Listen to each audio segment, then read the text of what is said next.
Bueno, vamos a ver la solución del problema de la semana pasada. Las partículas en colisión. Recordemos que, por ejemplo, si una partícula positiva chocaba con una partícula negativa, el resultado era que se convertían en dos partículas neutras. Entonces, si inicialmente teníamos 30 positivas, 10 negativas y 17 neutras, cuando ocurre, por ejemplo, esa reacción, pues las 30 positivas pasan a ser 29, las 10 negativas pasan a ser 9 y las 17 neutras pasan a ser 19. La clave está en observar la diferencia que existe entre el número de partículas de cada clase. En el estado original, la diferencia entre las positivas y las negativas es 20. La diferencia entre las negativas y las neutras es 7.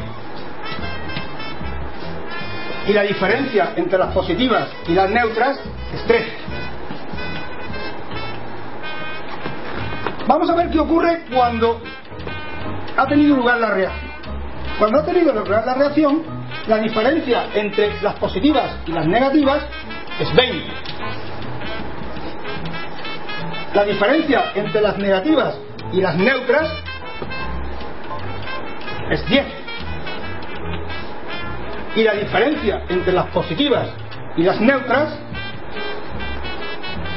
es 10. ¿De acuerdo?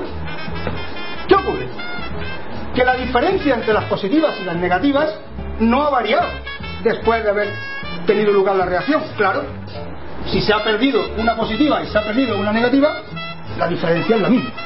Sin embargo, la diferencia entre las positivas y las neutras, que originalmente era 13, ahora ha pasado a ser 10.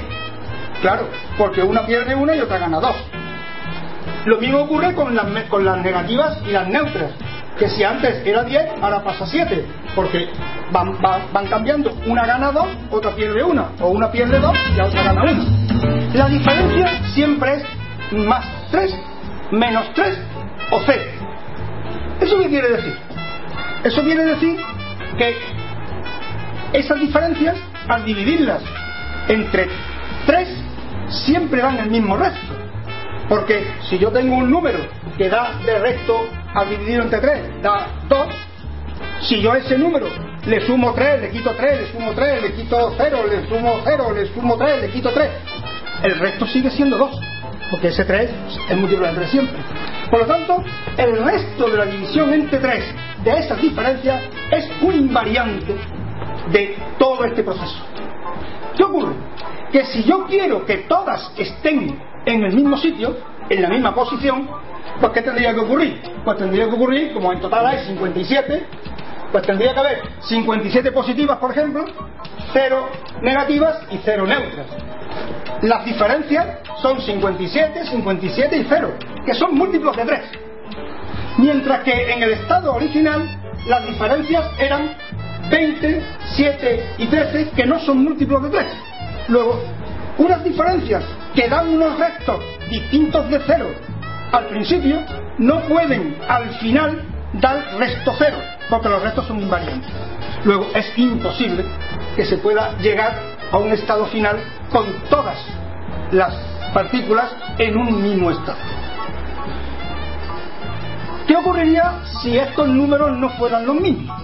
En vez de 30, 10 y 17 fueran otros.